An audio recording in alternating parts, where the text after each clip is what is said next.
మా ప్రభువైన యేసుక్రీస్తు నామమున మీ అందరికీ నా శుభవందనాలండి. ఇది దేవుని వాగ్దానం కీర్తనల గ్రంథం 63వ అధ్యాయము 7వ వచనము.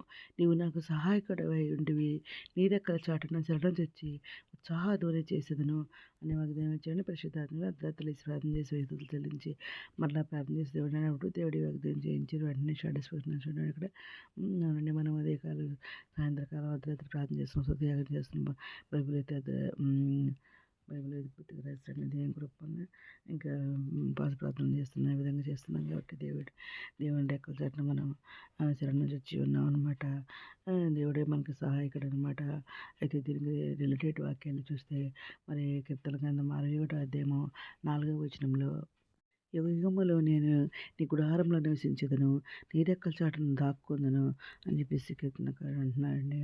మనం కూడా ఆయన రెక్కల చాటున మనం కాపుదల ఉంటుంది, సహాయంగా ఉంటుంది అనమాట.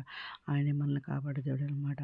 ఇంకా కీర్తన గ్రంథము 57వ అధ్యాయము 1వ వచనంలో, నన్ను కరుణింపుము దేవా, నన్ను కరుణింపుము, నేను నీ శరణుజొచ్చి ఉన్నాను, ఈ ఆపదలు తొలగిపో వరకు నీ రెక్కల నీడ నన్ను శరణుజొచ్చి ఉన్నాను అని చెప్పేసి కీర్తనకారుడు అంటున్నాడు. మనం కూడా అలాగే ప్రార్థన చేసుకోవాలన్నమాట. మనల్ని కరుణింపమని దేవుని వేడుకోవాలి. ఆయన శరణుజొచ్చిన వారిని ఆయన ఎన్నడూ అనమాట. మన ఆపదలు తొలగిపోయే వరకు కూడా ఆయన రెక్కల నీడ మనం శరణొచ్చి ఉండాలన్నమాట. అప్పుడు మనకు సహాయం దొరుకుతుందని చెప్పేసి దేవుడు ఇక్కడ మాట్లాడుతున్నారన్నమాట. ఇంకా కీర్తన గ్రంథం 91వ అధ్యాయము 4వ వచనంలో చూస్తే, ఆయన రెక్కలతో నిన్ను కప్పును, ఆయన రెక్కల కింద నీకు ఆశ్రయం కలుగును, ఆయన సత్యం కీడును ఉండాలని ఉన్నది అని అంటున్నారు. అవునండి, మన ఆయన రెక్కలతో మనల్ని కప్పుతారంటున్నారు. ఆయన రెక్కల కింద మనకు ఆశ్రయం ఉంటుంది అంటున్నారు. ఆయన సత్యమైన దేవుడు అనమాట, నిజమైన దేవుడు, నీతికి నిబంధనకు మరి కట్టుబడి ఉన్న దేవుడు మన దేవుడు అనమాట.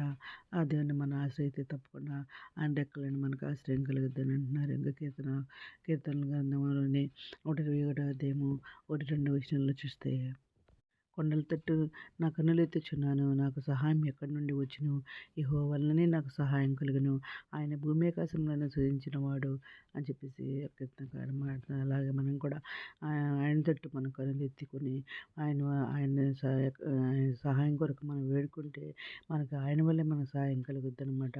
ఎందుకంటే ఆయన భూమి ఆకాశం సృజించిన వాడు, మనుషులను సృజించిన వాడు, సృష్టించిన దేవుడు, ఈ సృష్టికర్త. ఆయన్ని మనం వేడుకోవాలన్నమాట. ఆయన వేడుకుంటే తప్పకుండా సహాయం దొరుకుతుంది. ఇక్కడ కీర్తనకారుడు మాట్లాడుతున్నారు. అలాగే మనం కూడా వేడుకోవాలన్నమాట. ఇంకా కీర్తన గ్రంథం 18వ అధ్యాయము 2వ వచనంలో చూస్తే, యెహోవా నా శైలము, నా కోట, నన్ను రక్షించువాడు, నా కేడెము, నా రక్షణ శృంగము, నా ఉన్నత దుర్గము, నా దేవుడు, నేను ఆశ్రయించిన నా దుర్గము అని చెప్పేసి కీర్తనకారుడు దేవున్ని వేడుకుంటున్నాడు అనమాట. అలాగే మనం కూడా వేడుకోవాలి. ఆయనే మన కోట, మన కొండ, ఆయన మన శైలం అనమాట. ఆయన తప్ప ఈ లోకంలో ఎవరి వల్ల సహాయం రాదనమాట. ఆయన వల్ల మనకు సహాయం వస్తుంది అనమాట. ఇంకా కీర్తనల గ్రంథము 63వ అధ్యాయం 8వ వచనంలో, నా ప్రాణము నిన్ను అంటి వెంబడించుచున్నది, నీ కుడి చెయ్యి నన్ను ఆదుకొనుచుని చెప్పేసి కీర్తనకారుడు మాట్లాడుతున్నారు. అవునండి, మన ప్రాణం ఆయన అంటుకుని మరి వెంబడిస్తుంది కదా. మనకు ఆయన కుడి చెయ్యి మనల్ని ఆదుకుంటుంది అనమాట. తప్పకుండా ఆయన మనల్ని ఆదుకునే దేవుడు. భయపడకునే దేవుడు అయినా దిగులు నేను బలపడతాను, నీ సహాయం చేయవాడు నేనే, నీతి నన్ను తక్షణ వస్తుంది, నేను ఆదుకుంటా అని చెప్పేసి ఏదైనా మాట్లాడుతున్నారు. భయపడద్దు అంటున్నారు. ఏదైనా మంది జీవితంలో నిలవాలని కోరుకుంటూ ఆయన రెక్కల నీడన మనకు ఆశ్రయం కలుగుతుంది, ఆయనే మనకు సహాయకుడని మరి ఈ వచనాలన్నీ కూడా మనం తెలియజేస్తున్నాయి. కాబట్టి ఈ వాగ్దానం అందరి జీవితం కోరుకుంటూ ఈరోజు ప్రార్థన చేసుకుందాం. మౌనత శాశ్వత మంత్రకరమైన నాన్నకల స్థుతి తండ్రి అందుమీద ప్రపంచం తెక్కబెట్టిన పేరు జ్ఞానం చేసుకోండి. ఆయన తెక్కబెట్టికి అవసరం నాకు దగ్గర కోరికలు వచ్చిందండి. వీళ్ళ మంచి ఉద్దేశాలు ఇవ్వండి. ఉద్యోగాలు ఇచ్చేయండి. ఆర్థిక ఆర్థిక సహాయం ఇచ్చేయండి. అనారోగ్యం స్వస్థపరచండి. వేదనలకు ఓదార్చండి. కుంగిన వారిని లేవత్తండి. రక్షణ దయచేయండి. మనస్సులను బలపరిచిన వెనకాల మీ కాడబెట్టకు చెప్పండి.